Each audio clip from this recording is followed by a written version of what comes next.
Assalamualaikum warahmatullahi wabarakatuh. Saya Lutfi Roma dari kelas PAUD 4B dengan NIM 12201931117.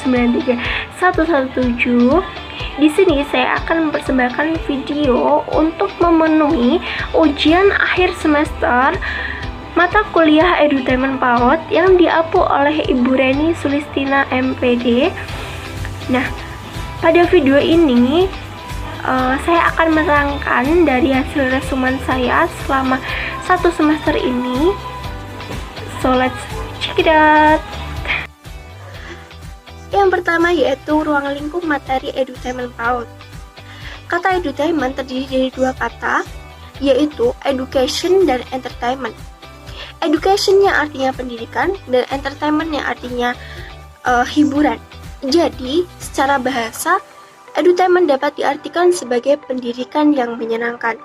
Sedangkan menurut istilah, yaitu edutainment merupakan suatu kegiatan pembelajaran di mana dalam pelaksanaannya lebih mengedepankan kesenangan dan kebahagiaan dalam rangka mencapai tujuan pembelajaran.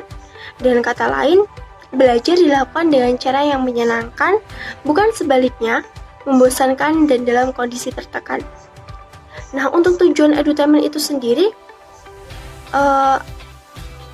edutainment bertujuan supaya anak atau peserta didik bisa mengikuti dan merasakan proses pembelajaran dengan suasana yang menyenangkan, menghibur, dan mencerdaskan sehingga dapat meningkatkan hasil belajar anak. Yang kedua yaitu prinsip-prinsip pembelajaran Edutainment PAUD. Prinsip belajar berbasis edutainment adalah pembelajaran yang harus dilakukan dengan cara yang menyenangkan, aman, nyaman, dan membangkitkan semangat peserta didik. Prinsip-prinsip dari edutainment itu sendiri terdiri dari yang pertama yaitu menjembatani proses belajar dan mengajar yang diharapkan dapat meningkatkan hasil belajar anak. Yang kedua yaitu pembelajaran edutainment berlangsung dalam suasana kondusif dan menyenangkan yang didasari oleh 3 asumsi. Yang pertama yaitu perasaan gembira, yang kedua yaitu menggunakan potensi nalar dan emosi secara jitu, yang ketiga yaitu menggunakan metode pembelajaran yang tepat. Dan yang selanjutnya yaitu prinsip dari pembelajaran Edutainment PAUD menempatkan anak sebagai pusat sekaligus subjek pendidikan. Yang keempat yaitu pembelajaran yang lebih humanis. Nah, yang selanjutnya yaitu mengenai konsep pembelajaran Edutainment PAUD. Konsep dasar edutainment itu selaras dengan pengertian edutainment itu sendiri, yang mana merupakan pembelajaran yang didesain dengan memadukan antara muatan pendidikan dan hiburan secara harmonis.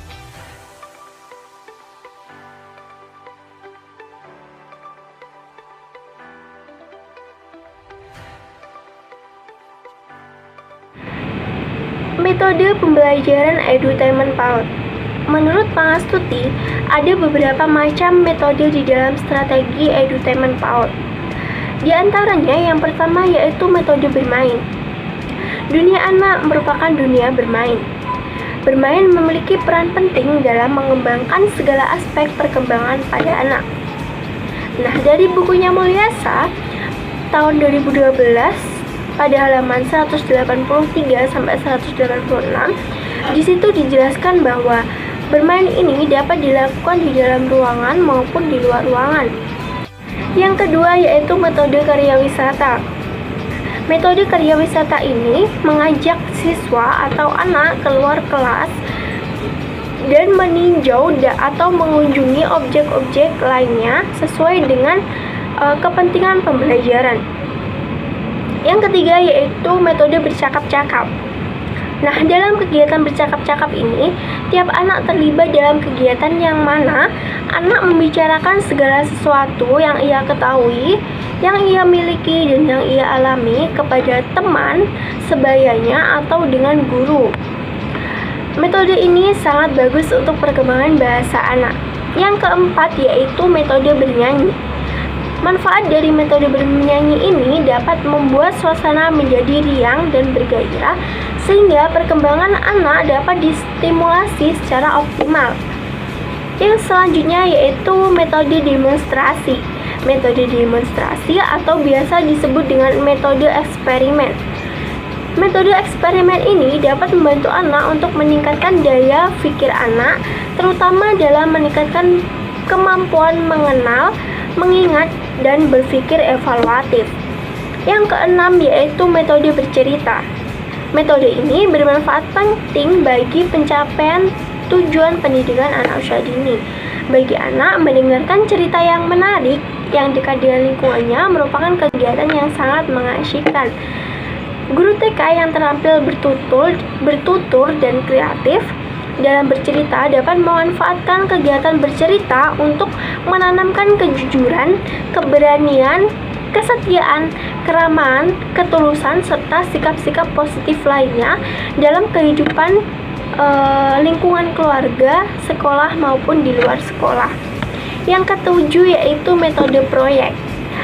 Merupakan salah satu cara pemberian pengalaman belajar dengan menghadapkan anak dengan persoalan-persoalan sehari-hari yang harus dipecahkan secara berkelompok. Misalnya melipat kertas, memasang tali sepatu, menganyam, membentuk model binatang atau bangunan, dan lain sebagainya. Yang kedelapan yaitu pemanfaatan komputer. Nah, komputer kini tengah menjadi salah satu tren media pembelajaran alternatif untuk anak usia dini. Saat ini, kian berkembangnya software dengan program tertentu dalam bentuk CD interaktif untuk membantu pembelajaran anak. Nah, yang selanjutnya kita akan membahas mengenai model-model pembelajaran edutainment PAUD. Model-model pembelajaran edutainment ini dibagi menjadi 4. Yang pertama yaitu metode pembelajaran klasikal. Metode pembelajaran klasikal ini merupakan pola pembelajaran di mana dalam satu waktu yang sama dan kegiatan yang dilakukan seluruh anak dalam satu ruangan. Yang kedua yaitu metode pembelajaran kelompok. Pembelajaran yang melibatkan partisipasi siswa dalam satu kelompok untuk saling berinteraksi. Nah, dalam pembelajaran ini akan tercipta sebuah interaksi yang lebih luas antara guru dengan siswa, siswa dengan siswa, maupun siswa dengan guru. Yang ketiga yaitu model pembelajaran area. Model pembelajaran area yaitu model pembelajaran yang memberikan kesempatan kepada anak didik untuk memilih atau melakukan kegiatan sendiri sesuai dengan minat si anak. Yang keempat yaitu metode pembelajaran BCCT atau Being Center and Circle Time. Nah, BCCT ini merupakan model pembelajaran yang dalam proses pembelajarannya dilakukan di dalam lingkaran atau circle times dan sentra bermain. Yang selanjutnya yaitu mengenai strategi pembelajaran edutainment PAUD. Menurut Kem dalam bukunya Trianto tahun 2011, pada halaman 82-83, strategi pembelajaran adalah suatu kegiatan pembelajaran yang dilakukan guru serta peserta didik untuk mencapai tujuan pembelajaran secara efektif dan efisien. Sedangkan menurut Pangastuti tahun 2014 pada halaman 60, pembelajaran edutainment adalah sebagai proses pendidikan atau pelatihan yang dikemas dalam konsep hiburan sedemikian rupa, sehingga tiap-tiap peserta didik hampir tidak menyadari bahwa mereka sebenarnya sedang diajak untuk belajar atau untuk memahami nilai-nilai atau value setiap individu. Nah, yang selanjutnya yaitu manfaat pembelajaran edutainment PAUD. Manfaat pembelajaran edutainment PAUD ini yang pertama yaitu menimbulkan perasaan positif seperti senang maupun gembira akan mampu mempercepat proses pembelajaran anak. Yang kedua yaitu bisa menjadi batu loncatan untuk meraih prestasi belajar karena emosi anak dapat terkendali dan bisa mengembangkan nalar anak. Yang ketiga yaitu pembelajaran yang menyenangkan, bisa meningkatkan minat dan motivasi anak atau peserta didik untuk pembelajaran. Yang keempat yaitu mencapai hasil yang optimal. Penerapan pembelajaran edutainment PAUD. Nah, di sini saya hanya mencantumkan langkah-langkah penerapan pembelajaran edutainment PAUD. Nah, untuk langkah-langkah penerapan pembelajaran edutainment PAUD itu sendiri, yang pertama yaitu memberikan kemudahan dan suasana gembira. Yang kedua yaitu menciptakan lingkungan belajar yang kondusif. Yang ketiga yaitu menarik minat anak. Yang keempat yaitu menyajikan materi yang relevan. Yang kelima yaitu menciptakan emosi positif dalam pembelajaran. Yang terakhir yaitu melibatkan indera dan pikiran si anak. Dan yang terakhir, pembelajaran berbasis bermain dan bernyanyi. Bermain berasal dari kata dasar main yang berarti melakukan aktivitas yang membuat hati seorang anak menjadi senang, nyaman, dan bersemangat. Jenis-jenis permainan yaitu dibagi menjadi dua. Yang pertama yaitu bermain aktif, yang kedua yaitu bermain pasif. Bermain aktif merupakan bermain yang kegembiraannya timbul dari apa yang dilakukan oleh anak itu sendiri. Contohnya seperti lompat tali. Yang kedua yaitu bermain pasif. Bermain pasif merupakan permainan yang bersifat hiburan semata. Contohnya mendengarkan cerita.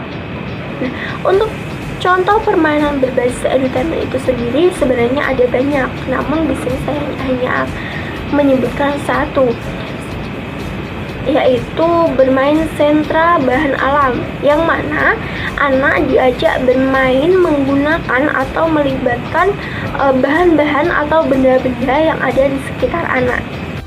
Bernyanyi merupakan pembelajaran yang menggunakan syair-syair yang dilakukan. Biasanya syair-syair tersebut disesuaikan dengan materi-materi yang akan diajarkan kepada anak. Bernyanyi akan membuat suasana belajar menjadi riang dan bersemangat, sehingga perkembangan anak dapat distimulus atau distimulasi secara optimal. Contoh bernyanyi berbasis edutainment ini seperti dengan mengajak anak bernyanyi ABC atau 1, 2, 3 misalnya. Anak akan merasa senang. Selain itu anak juga mendapat ilmu dan ilmu baru mengenai ABC atau 1, 2, 3. Nah, manfaat bernyanyi ini sendiri yaitu dapat melatih kemampuan bahasa anak, untuk sebagai sarana mengatur emosi anak, membantu perkembangan otak anak, dan untuk media belajar yang menyenangkan bagi anak, serta meningkatkan kepercayaan diri si anak. Nah, itu tadi video hasil dari resumen saya untuk 1 semester ini. Semoga bermanfaat. Wassalamualaikum warahmatullahi wabarakatuh.